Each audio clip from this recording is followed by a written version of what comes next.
A paz do Senhor Jesus, queridos amigos e irmãos. Hoje nós vamos participar da Escola Bíblica Dominical online. Amém? Nós continuamos estudando acerca do avivamento na vida da igreja, o chamado das Escrituras ao quebrantamento e ao poder de Deus. Amém? Este tema, primeiro, ele está relacionado dessa forma ao chamado das Escrituras, porque muitos estão procurando um avivamento momentâneo, mas nós sabemos que a própria Bíblia, ela, pela sua palavra poderosa, aviva a vida do crente. Amém? Quem fala com você hoje é seu amigo e irmão presbítero Jael Cândido, amém?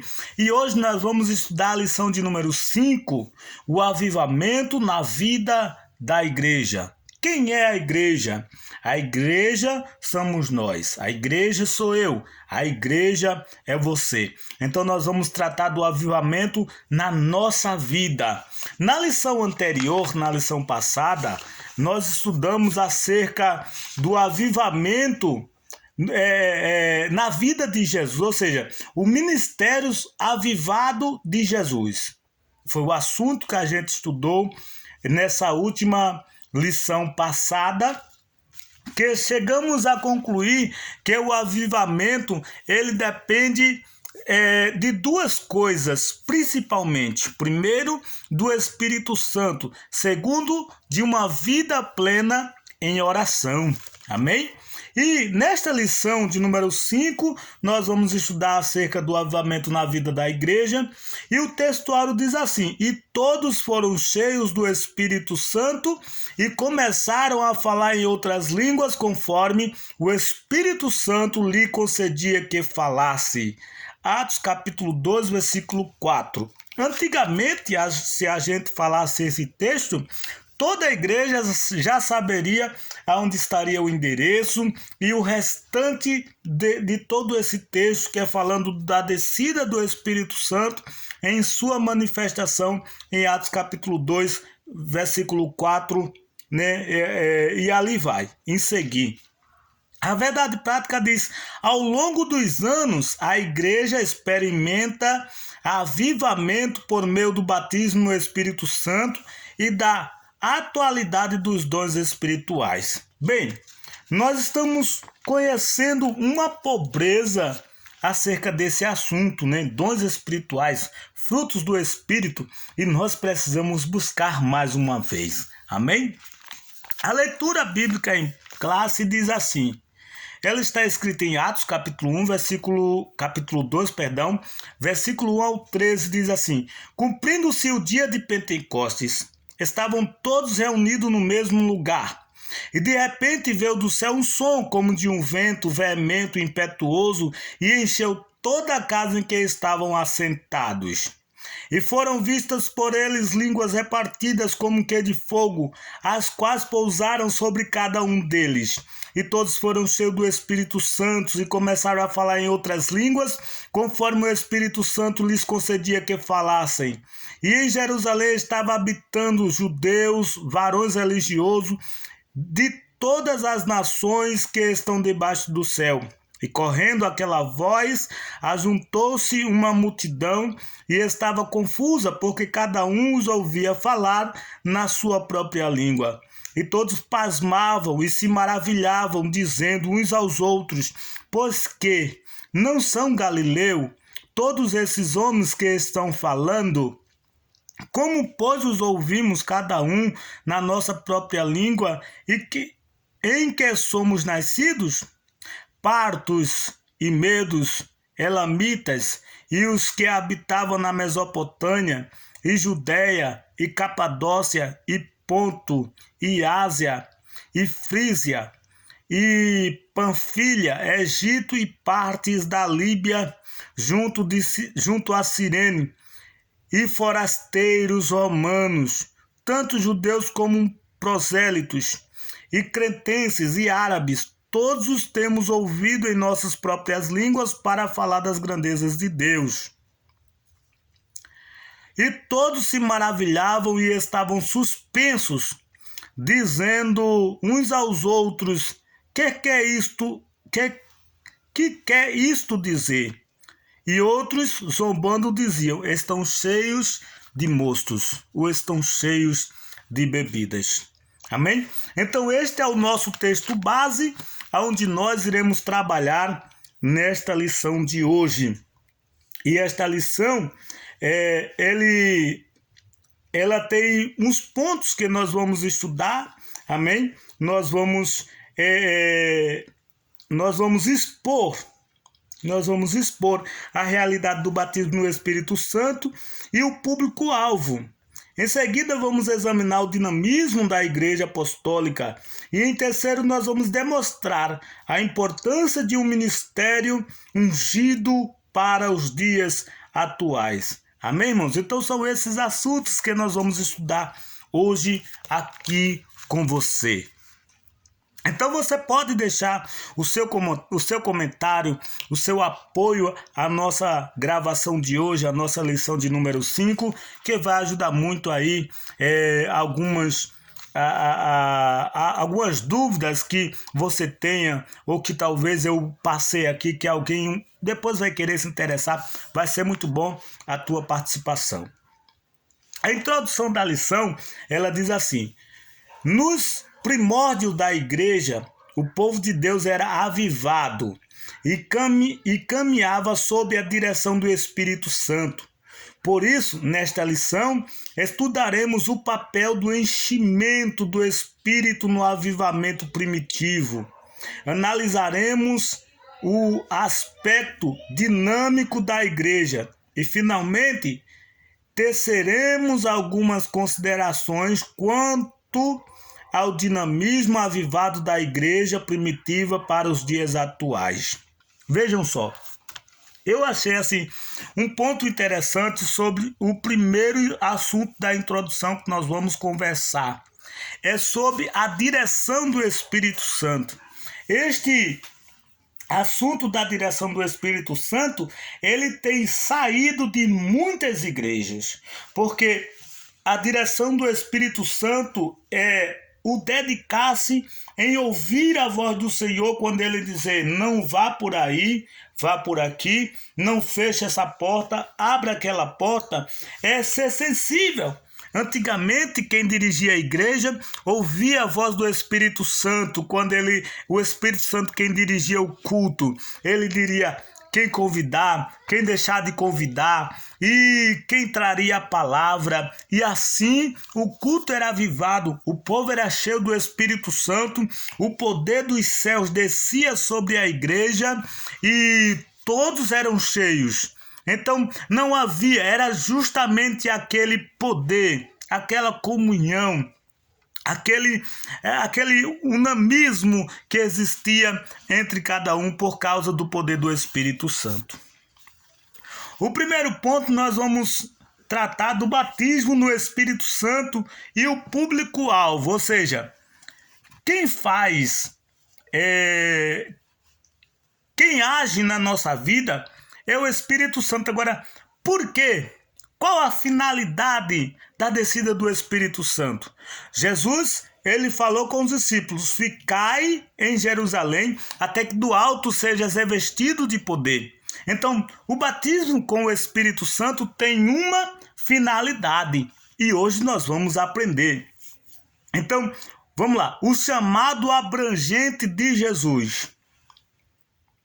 A primeira condição para receber o batismo no Espírito Santo é passar pela experiência de salvação, sendo necessário arrepender-se e crer no Evangelho, pois sem arrependimento e fé não há salvação.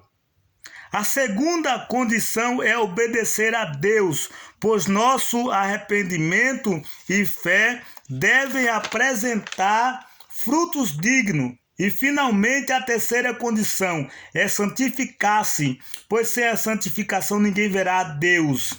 Está em Hebreus capítulo 12, versículo 14. Esse chamado de Jesus é para todas as pessoas. Ele antecede a experiência do batismo no Espírito Santo. Então, irmão, veja que o texto nos diz: primeiro, para ser batizado pelo Espírito Santo, é necessário ser salvo. É necessário deixar a vida pecaminosa. É necessário aceitar Jesus como seu caminho, como seu redentor, como seu salvador e seu Senhor. Em seguida, é necessário ter fé, crer no Senhor Jesus Cristo, né? A Bíblia diz que aquele que crer, ele será salvo. Não é assim? Então, a terceira condição é santificar-se. A santificação depende de um tempo. Eu lembro que no texto que nós lemos acerca do batismo no Espírito Santo, em Atos capítulo 2, versículo 4 a 6, se eu não me engano, 2 a seguir, se eu não me engano, vai dizer que Jesus mandou os discípulos ficarem lá. E lá na Judéia, então foram cerca de 500 discípulos que ficaram na Judéia ali, esperando a promessa que Jesus iria enviar para eles. Então, primeiro, na espera, naquela espera ali, que era a hora da santificação, onde todos deveriam estar orando, clamando, pois a oração, ela traz um diálogo entre o homem e Deus.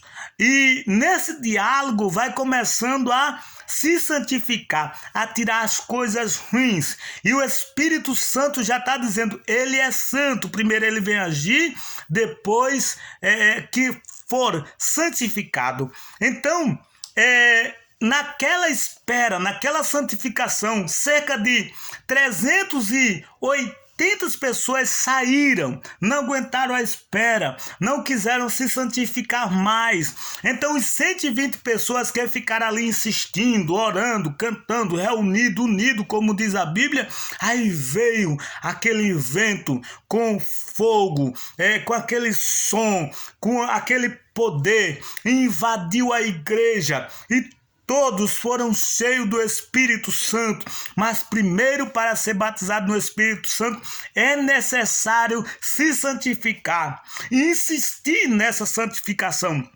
Pois quando você estiver santificado, Deus vai fazer descer sobre a tua vida o poder do Espírito Santo, que é a manifestação. O batismo no Espírito Santo, ele veio como uma explosão na tua vida. Ele vem na vida do crente como uma explosão, ele vai fazer você ser visto.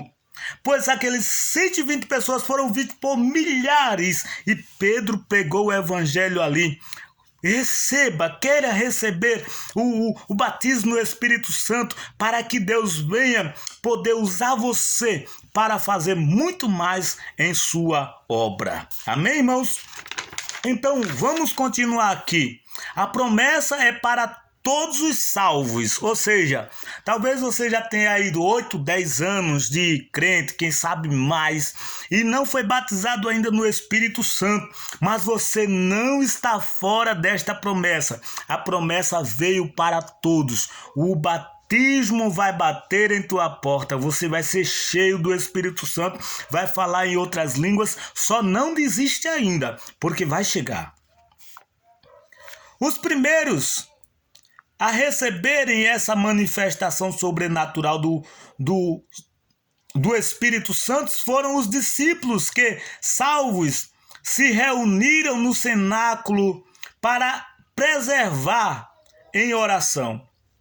Em Atos capítulo 1, versículo 12 ao 14, você vai ver que eles se reuniram ali. E de repente, o Espírito foi derramado sobre todos os que estavam reunidos e assentados na casa. Em Atos capítulo 2, versículo 1 e 2. Ao final do segundo capítulo de Atos, o apóstolo Pedro afirma que a promessa diz respeito a todos, a vossos filhos, a todos os que estão longe, a tantos quanto Deus nosso Senhor chamar. Atos capítulo 2, versículo 39. Em Joel também vai falar que o Senhor iria encher tanto o velho, quanto o novo, quanto o servo, quanto o Senhor. É para todos. Assim, o texto bíblico atesta a abrangência, a temporal e perene da promessa. O batismo no Espírito Santo é para todos os salvos em todas as épocas, culturas e geografia. Ou seja, se você aceitou Jesus como seu único e suficiente Salvador, se faz tempo que você está servindo, então não deixe o inimigo dizer que você não vai ser batizado no Espírito Santo. Porque o que está faltando na tua vida é só mais um pouco. É buscar mais santificação, é buscar orar mais um pouco, porque Deus vai batizar você. O Espírito Santo vai descer sobre você, porque a promessa é para todos. É para todos nós, então ninguém está fora. Todos os que creem em Jesus, eles vão ser batizados. Amém? Se você aceitou Jesus, creu e crê no batismo, ele vai batizar você. O Espírito Santo vai entrar e se manifestar na tua vida. Amém?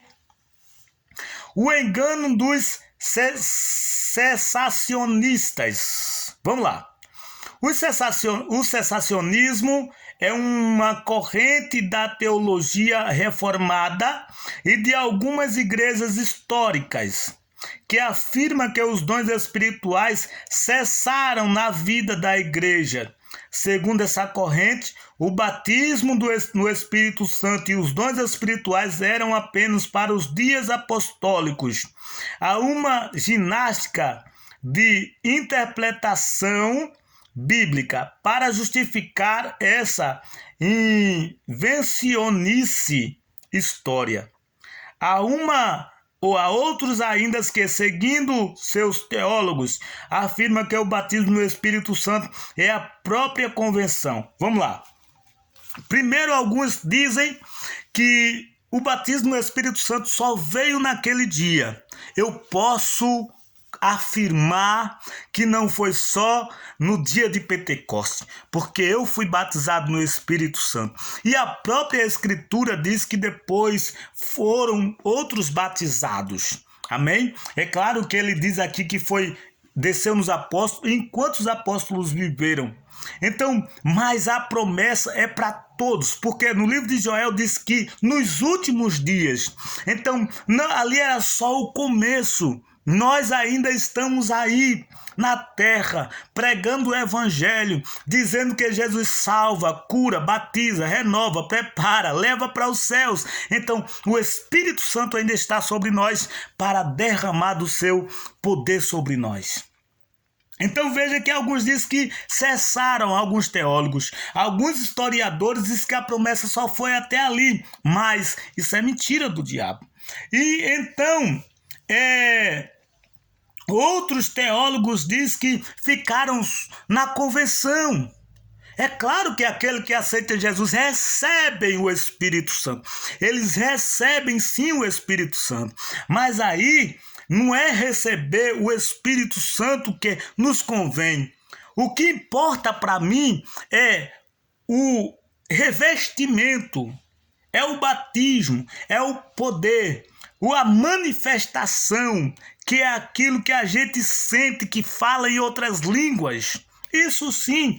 Então, não é só o receber, é também o manifestar do poder do Espírito Santo de Deus.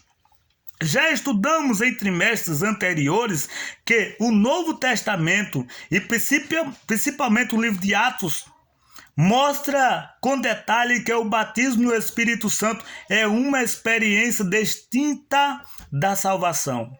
Como vimos aqui, todos os discípulos que receberam o batismo no Espírito já eram salvos e que os dons espirituais transbordaram os limites da igreja apostólica. Veja, para compreender que a salvação não depende do batismo no Espírito Santo. Você é salvo, entendeu? Você aceitou Jesus, você recebeu o Espírito Santo, você já é salvo. Então, o batismo no Espírito Santo, ele vem aqui para capacitar você para a obra do Senhor. Então, a salvação não depende disso. Agora, o batismo no Espírito Santo é algo extraordinário. Nós precisamos desejar o batismo no Espírito Santo, porque quem é batizado vivencia uma experiência que nunca na sua vida vivenciou. Tenha desejo para ser batizado no Espírito Santo. Amém? Portanto, como pentecostais afirmamos o batismo no Espírito Santo com a evidência física de falar em línguas estranhas, bem como a atualidade dos dons espirituais na vida da igreja. Essa realidade espiritual perpassa todas as épocas, culturas e geografia em que haja um salvo em Cristo. Ou seja, o batismo no Espírito Santo não depende de cultura. Não depende de época, não depende de geografia. Aonde tiver um salvo, o batismo no Espírito Santo pode descer sobre ele. Amém? Pode descer. Então, não, porque você não recebeu o batismo no Espírito Santo, você vai para o inferno. Não, você já é salvo na pessoa bendita de Jesus. Agora, se você desejar o batismo no Espírito Santo, você está desejando uma experiência nunca visto na vida ou na sua vida. E outra, através do batismo no Espírito Santo, Deus tem dons espirituais para nos entregar. Os dons espirituais, além disso, vem frutos do Espírito ainda, para nós podermos frutificar com essa essência, este poder, com esta explosão que desce sobre nós. O segundo tópico, o segundo tópico diz assim: o dinamismo da igreja apostólica. Você sabe que apostólica ele fala acerca dos apóstolos de Jesus. Amém? A igreja nasce avivada. Onde surgiu a igreja? A igreja surgiu no dia de Pentecostes. Jesus formou aquela igreja e no cenáculo foram reunidos. Então, quando a igreja nasce para o mundo, ela nasce avivada. Quando o povo veio reconhecer a igreja, porque o nascimento vem a partir do momento que uma pessoa é vista. Uma pessoa é vista, uma criança nasceu. Então ali todo mundo que vem visitar vai dizer que nasceu, vai dizer que é bonito, vai dizer que é gordo, vai dizer que é grande, vai dizer que é pequeno, vai dizer que é raquito. Entendeu? Então vamos lá. A igreja nasce avivada. Do ponto de vista histórico, a igreja passou a existir no dia de Pentecostes. Isso ocorreu sob a atuação direta do Espírito Santo. A igreja nasceu avivada, assim como o tabernáculo foi consagrado pela descida da glória divina. A igreja foi consagrada pela descida do Espírito Santo. Portanto, ali no Pentecostes, o Senhor da igreja iniciou o maior avivamento da história humana. Ou seja, em todo o proceder ali de Cristo, a igreja estava sendo formada. Mas Jesus que estava tomando toda a atitude ali. Mas quando a igreja está reunida sem Jesus e são revestidas pelo Espírito Santo, dali a igreja começa a entender porque Jesus veio, porque Jesus chamou os discípulos, porque Jesus formou eles ensinando e agora eles reconhecem para que eles foram chamados. Dali Pedro já começa a anunciar a Cristo como Salvador e ganhar almas para o reino de Deus. Então você vê que em toda a história do ministério de Jesus, você não vai ver os discípulos ganhando almas para o reino de Deus, os discípulos ministrando, mas quando eles foram cheios do Espírito Santo, eles começaram a ministrar. Pedro começou a ministrar, ganhou milhares de pessoas ali para Cristo. Aí saiu Tiago para um lugar, saiu Pedro para outro, saíram pregando o evangelho e ganhando almas para o reino de Deus. Então o avivamento ele vai incitar você a fazer a obra do Senhor. A igreja nasceu ali avivada. E quando a igreja é avivada, pega este detalhe. Quando a igreja é avivada, ela faz a obra que Jesus começou a fazer na terra. Ela começa a evangelizar, ela começa a orar, ela começa a se santificar, ela começa a evangelizar, ela faz poder como cura, ela cura, o crente recebe dom de curar, o crente recebe poder para batizar, o crente recebe poder para ressuscitar os mortos. O crente faz o mesmo milagre que Jesus fez, porque ele agora está cheio do Espírito Santo. A igreja depois do Pentecoste, os sinais do poder de Deus nos Atos dos Apóstolos podem ser resumidos assim: convenção e batismo, os quais eram frutos do avivamento espiritual em Jerusalém. Após o Pentecostes, a igreja apostólica pregava na autoridade do nome de Jesus, na unção e no poder do Espírito Santo. Por isso, nessa igreja havia perseverança na doutrina, na comunhão e na oração. Veja, após o batismo do Espírito Santo, a igreja pregava na autoridade do nome de Jesus. Pregava na autoridade do nome de Jesus e no poder do Espírito Santo a igreja pregava. Então a igreja crescia. Crescia em quê? Na perseverança. Havia perseverança na doutrina, na comunhão e na oração.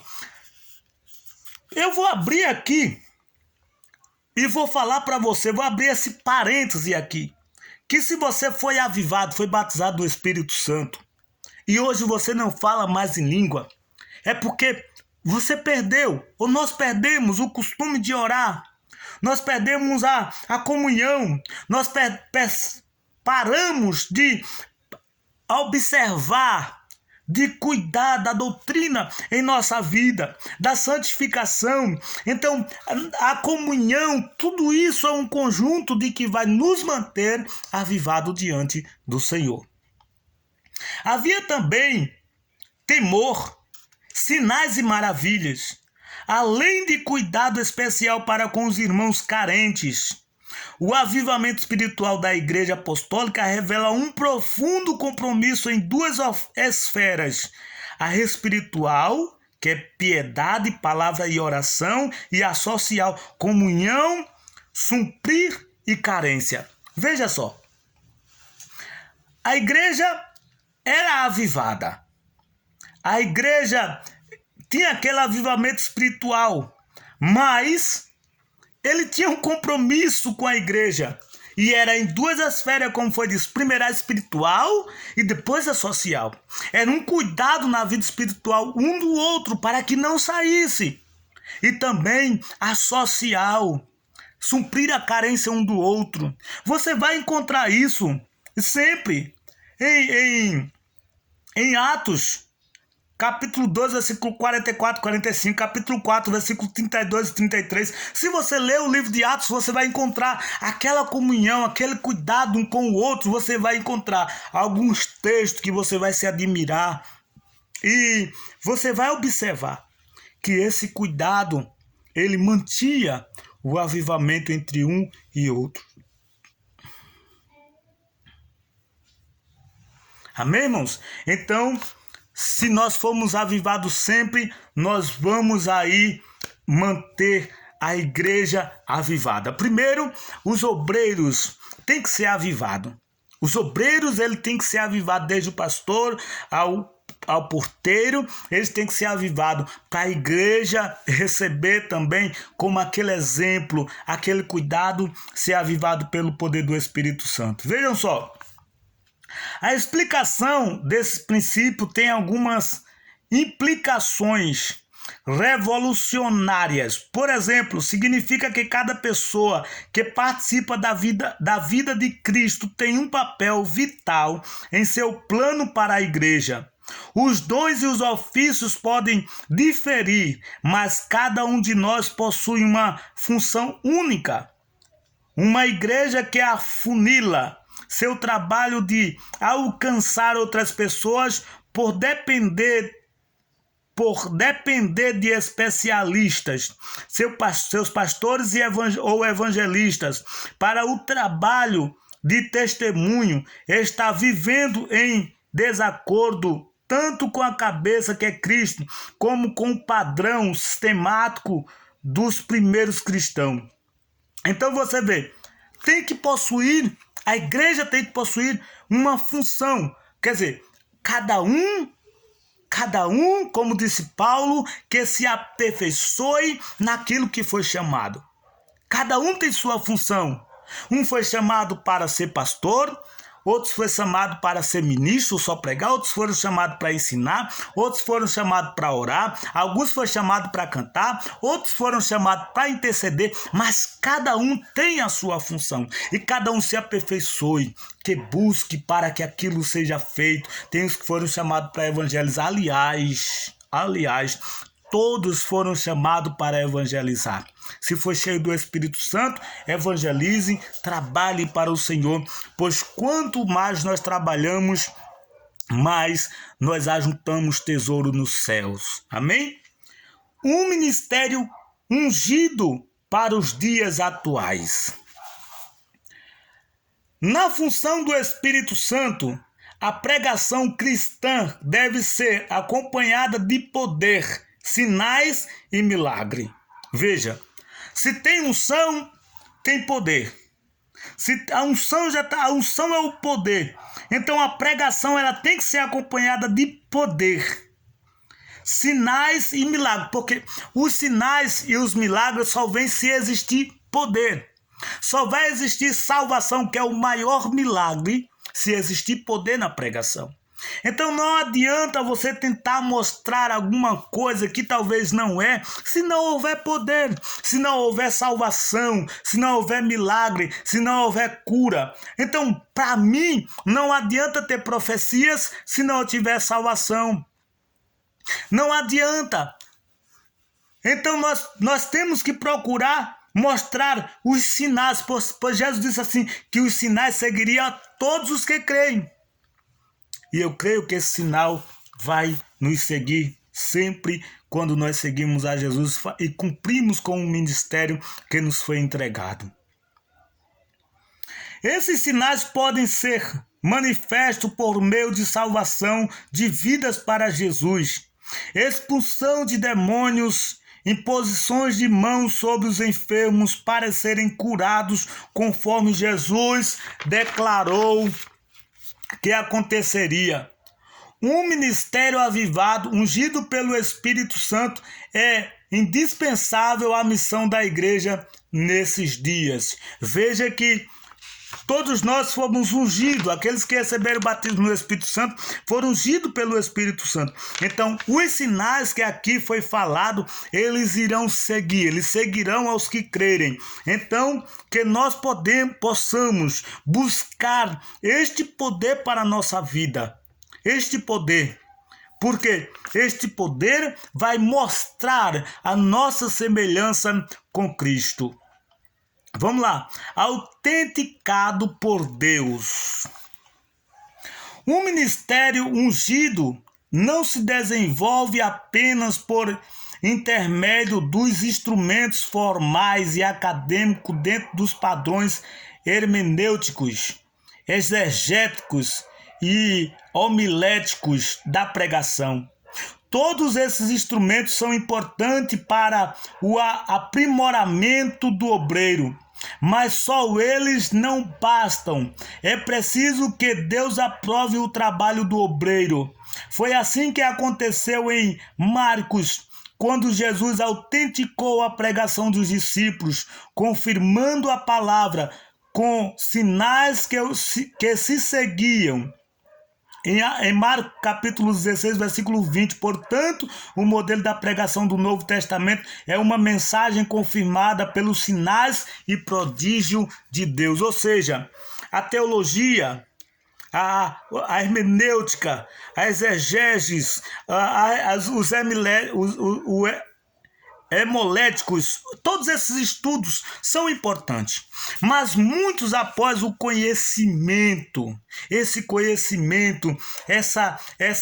entendimento pela palavra, pela história, acha que está apto para pregar, mas isso é bom? Sim, é.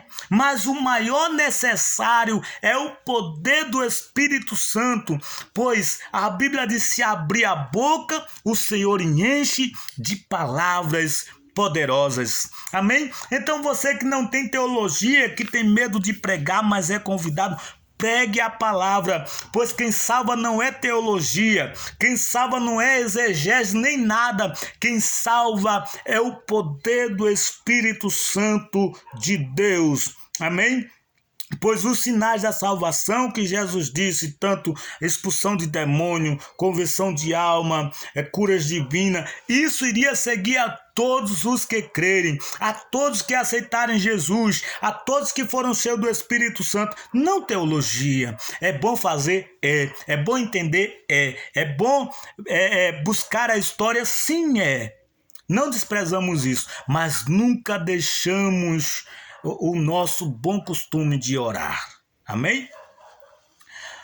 Glorifica a Cristo. Vamos ao nosso último subtópico para encerrarmos com a conclusão. O ministério ungido pelo Espírito glorifica a Cristo e não ao homem. Veja, ungido pelo Espírito Santo, Cristo deve ser glorificado. Há muitos que pregam com a teologia e eles são louvados. São até agradecidos. Alguém chega e dá dinheiro para eles porque pregaram bem, porque trouxe um movimento na igreja, porque pareceu que Cristo curou, porque pareceu que Cristo falou, mas isso não aconteceu. Amém? Então, o ministério do crente ungido pelo Espírito Santo, ele glorifica a Deus. Ele glorifica a Deus, não aos homens. O homem desce, Cristo sobe, Cristo é visto, o homem desaparece. É assim. Como Pedro sempre disse, não é nós. Nós não fazemos isso. Quem faz isso é o Jesus, o crucificado, o que morreu e subiu aos céus. Foi Jesus. Este poder não é nosso. Nós não podemos entregar a qualquer um. Este poder é dado por Ele.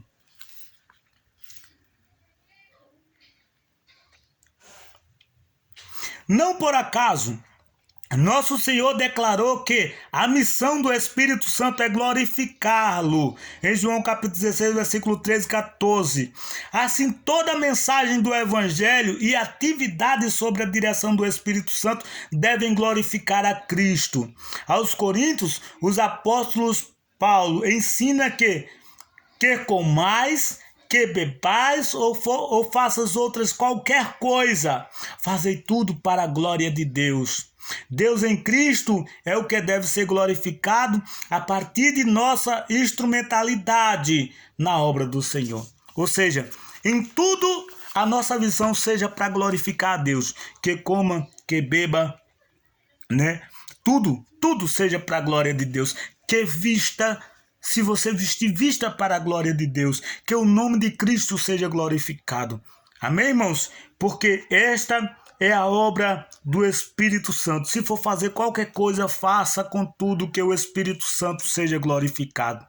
Não deixe que alguém pode roubar ou possa roubar essa dádiva que você tem de glorificar, esse desejo que você tem de glorificar a Deus através do Espírito Santo. É plenamente manifesto que o amor verdadeiro por Cristo e a esperança da salvação começa no Calvário. Por outro lado, o real serviço para Cristo começa no Pentecostes. Poder para servir é a primogenitura a que tem direito todo filho de Deus. O trabalho cristão eficiente e de valor depende de vida sob pleno controle do Espírito Santo. O batismo no Espírito Santo é a porta para uma vida abundante e triunfante, pois sem a bênção pentecostal não pode ser testemunho pleno Não pode haver testemunho pleno nem poder para servir. Um breve exame do panorama espiritual antes do dia de Pentecostes revela que o Espírito Santo dinamizava as pessoas para trabalhos especiais de acordo com a necessidade da ocasião. Amém? Então veja que o Espírito Santo capacita para todo o serviço. Você pode dizer hoje assim: irmão Jael, eu não sei fazer nada. Busque o Espírito Santo, busque o batismo no Espírito Santo, que ele te capacitará para a obra dele nesta terra. Você foi chamado para a obra do Senhor, chamado para fazer a vontade de Deus. Então ele vai te capacitar para isso. É necessário receber o batismo no Espírito Santo. A conclusão diz assim: a Igreja Apostólica nasceu sob o avivamento do Pentecoste, debaixo do glorioso batismo no Espírito Santo. Ao longo de sua história, aprendemos que a razão do seu êxito não foi conhecimento humano, melhor dizer, de seus pregadores, membros e congregados. O que fez toda a diferença ao ministério da igreja, ou no ministério da Igreja Apostólica, foi a unção do Espírito Santo sobre essas igrejas. Não podemos deixar a chama apagar. A unção do Espírito Santo continua disponível em nós. Deixa eu só falar um negócio aqui para concluir. Os discípulos foram chamados. Foram chamados primeiro 12 discípulos, depois foram levantados mais 70 discípulos e muitos outros que foram milhares, porque todos quantos aprendiam com Cristo eram discípulos, estavam ali aprendendo. E muitos foram chamados e foram chamados para isso. Tinha cerca de 500 pessoas lá no cenáculo reunido, para você ver que não ficou só em 12 ou em 70, mas tinha muita gente ali para receber o batismo no Espírito Santo. E eles não tiveram, enquanto não receberam o batismo no Espírito Santo, não tiveram a coragem de sair e anunciar a morte e a ressurreição de Cristo. Não, eles não tiveram. Eles não saíram para lugar nenhum, ficaram no cenáculo, apesar de que Jesus mandou, mas não tiveram essa coragem. Os que saíram, os 380 que saíram, voltaram para suas casas, voltaram para os seus afazeres, voltaram para a sua vida antiga. Mas quando eles foram cheios do Espírito Santo, aí eles começaram a entender por que Jesus escolheu eles. Quando eles foram cheios do Espírito Santo, eles começaram a entender porque foram escolhidos dedo a dedo, porque seguiram Jesus, porque foram atraídos pela palavra de Cristo e começaram a fazer como Cristo havia feito antes de ser crucificado. Então, talvez você hoje não entenda o seu ministério, para que você foi chamado. Mas se você receber o batismo no Espírito Santo, você vai começar a entender e dizer: foi para isso que Jesus me separou, foi para isso que Jesus me escolheu, foi para isso que Jesus me resgatou, me tirou da morte, do inferno, me tirou de lá. Eu era predestinado, eu estava quase morto, Jesus me tirou e hoje eu sou salvo por Cristo. Então que nós possamos entender, porque o entendimento, a pregação não foi mérito humano. O entender da palavra, de pregar ela, o entender de que porque Jesus deixou a sua glória, se despediu de tudo que ele tinha lá para morrer por nós, eles só vieram entender depois do revestimento do poder do Espírito Santo. Amém, irmãos? Então, que o Senhor nos ajude, que o Senhor nos abençoe, que o Senhor cuide de nós, que o Senhor derrame sobre nós a sua bênção poderosa e que nós possamos ser cheios do Espírito Santo, ser revestidos de poder e que possamos sempre fazer a obra do Senhor com cuidado, com comunhão, com perseverança, cuidando da doutrina, cuidando da nossa vida, buscando uma vida de santidade. Então que Deus abençoe a tua vida, que eu agradeço a você que ficou até aí. Se você gostou, então deixa o teu like, se você gostou, se inscreve no canal, compartilha para outras pessoas. Nós estaremos aí cuidando de poder estar postando toda semana a nossa aula da Escola Dominical. Amém? Seu amigo e irmão Jael Cândido agradece. Que Deus abençoe.